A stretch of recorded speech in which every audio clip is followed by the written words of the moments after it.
Everybody, Nick here, and today I got a review for you of this little guy. This right here is the Ferrum Forge Archbishop. First off, I want to thank my buddy Jim for sending this guy along. I appreciate it very much. It's a knife I might not have gotten to handle otherwise, so thanks there, Jim. Let's do a quick size comparison. Spyderco Delica and Ontario Rat number 2. Here's the Rat number 1, and you can see that blade length-wise, we're right in about the same amount of useful blade as the Rat 1. Here is your Shirogorov Neon, which is going to be a little bit longer in the blade department. And, what the heck, Grimsmo Norseman and something a little big, crazy, and murdery to go with your Archbishop here, ZTO 452 CF. One thing you're going to note is that there's no disassembly video for this little guy. That's not for lack of trying. I was able to get all the screws off, but for whatever reason, I was completely unable to remove the upper scale, which would allow me to do the disassembly. My impression is that maybe one of the, like the pivot or one of these backspaces kind of got peened someplace in the process, which just prevented that from happening. Maybe if I'd fought it harder, I could have done that, but, you know, it's a loaner knife, and above all else, do no harm. So, I really wanted to make sure I didn't hurt it, so there's no disassembly video here. However, yeah, I mean, it's a relatively straightforward frame lock on bearings, so you can do it yourself if you'd like to somewhere down the line. So, let's go ahead and jump into the good, the great, the bad, and the ugly of your Ferrum Forge Archbishop.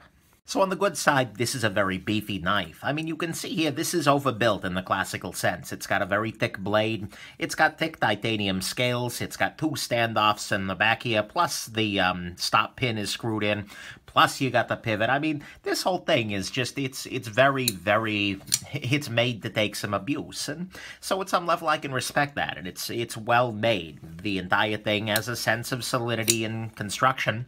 It's pretty impressive, so that's nice. The blade on this guy is also pretty good. It's there's a lot of belly here, but you do have some flat portion. And, you know, it's got a relatively deep grind, all things considered. Still saber-ish, but it doesn't quite extend this far up. But nonetheless, the blade's in a good position. And the steel on it is CPM 20CV, which is just a beautiful thing. Big fan of 20CV. It's along the lines of your M390 or your CTS 204P. Either way, it's a great steel. It's one of my very favorites and is good to go. The ergonomics on this knife are very, very, very good. It's got a finger choil right here, and it's a plenty big finger choil. A lot of your choils tend to be a little on the smaller side, but this one fits very nicely. The balance on the knife using that choil is very good. And, you know, the combination of the flipper tab and the choil and these finger cutouts provide really good retention in the hand here. This knife is really not going anywhere, no matter what's going on. So it doesn't need a lot of crazy hinder or texturing to stay right in the hand. It's a really good design, ergonomically speaking. It fits very, very nicely. Is it perfection ergonomically? No, but it's very, very good. So I got to give him credit there. The flipper tab on this guy, speaking of things I got to give credit for, is small and unobtrusive. And in an age where it seems like every damn flipper knife has a huge pocket pecker sticking off the back of it, this guy is relatively subtle when it's open and when it's closed. It's also got a very nice shape to it. It's rounded off here in a nice way, which I appreciate very much. The design and texturing on the whole on this guy is pretty subtle. You can see there is a little bit of a vertical milling pattern going on here. Then on the back side, there's, but it's a very subtle knife overall, but I appreciate what is there. It's done well. The lock bar on this guy is actually what I would say is perfect. There is 0 lock stick. The tension on it is, frankly, perfect. There's enough tension there that you're not going to accidentally disengage the lock, but there's not so much that it's actually a battle. It's got a nicely fitted lock bar insert. The lockup is right about 40%. Which is beautiful. I mean, I'm a big fan of the lockup on this knife. It's very, very nicely done. And it's just, like I said, it's perfect there. And then finally, on the good side, the fit and finish on this knife is just excellent. Everything they are doing pretty much perfectly. And so I got to give them big credit for that. So that's you're good here. This is a beefy, overbuilt knife. It's got a great blade shape, 20 CV steel. The ergonomics are great. The small flipper tab is a beautiful thing. The texturing is pretty subtle. The lock bar is, frankly, perfect. And the rest of the fit and finish is pretty damn good, too. Let's talk a little bit about the grate here. What's great about this knife is the action. It has a really great deploying action. It fires reliably, the detent is just where it needs to be, and it actually falls shut rather nicely as well. Once you get it up on the detent ball, it's a very, very nice thing. It's not exactly as fall shutty as some other knives, like your Norseman or even your Shiro Neon, but at the same time, it's a really, really excellent action. I can't really argue with it. The other thing is that it's using the Hoback rolling detent, which was on the Hoback Quieback, although I didn't mention it in the video, and I feel stupid about that post-hoc. It's a nice thing. It's also in the Mordax, but basically, if you turn this little screw here, you can increase or decrease the basically the protrusion of the detent ball inside that, and that increases or decreases the strength of the detent. So if you want it to fire even harder, you can do that. If you want it to fire very softly, you can do that as well. So that's kind of a nice thing as well. So the action is perfect, and it can be dialed into whatever your definition of perfect is. So that's great. And that's what the great here is. It's the action. Absolutely spectacular. Let's talk about the bad. So on the bad side, first off, like I said, this particular knife I was not able to disassemble, and disassembly doesn't seem to be a priority for Ferrum Forge overall. You know, they use a very small free spinning pivot, which just makes it very, very difficult to unscrew the pivot screw past a certain point. It's a tight fit, and so you can usually pull it off, and I was able to here. But like I said, I think there was some issue with this particular knife, but all of them are not really focused in that way. I wish they'd spend a little bit more time thinking about long-term maintenance on their knives. Not a big deal, though. A slightly bigger deal is that these are getting hard to find because it's already out of production. Ferrum Forge is one of these companies that builds a knife for like 20 minutes and then moves on to the next thing. And that's great because it keeps things fresh, but it means that if they make a good design, you better buy it right now because it's probably already gone. That's not really ideal, although, again, there were benefits. Whatever. The knife is a little bit on the heavy side. Absolutely 100%. You're coming in on this guy just under 5 ounces. Come on now. At 4.86 ounces, and considering that this knife is about the same size in the pocket as the Delica, which is less than half the weight, this is beefy. It's meant to be overbuilt, that's kind of the shtick, but that's something you got to keep in mind here. This is not a lightweight knife. Speaking of that beefitude and overbuilding, the blade on this guy is, to my opinion, overly thick. It's not so terribly thick behind the edge here. You can see that there's, you know, relatively little metal down that far because the grind is fullish and flattish, although I'd like them to take it the rest of the way. But still, it's not going to be God's gift to slicing. You can, again, help it out a little bit more by a more aggressive edge angle, but that would kill some of the overbuildy beefiness to it. I don't know. For some people, that might be a big pro if you're really beating on a knife regularly, but at least to me, I prefer something that's a little bit better in the slicing department than this guy turned out to be. Not that it's terrible, but you can definitely do better. The clip on this guy is a little bit on the small side.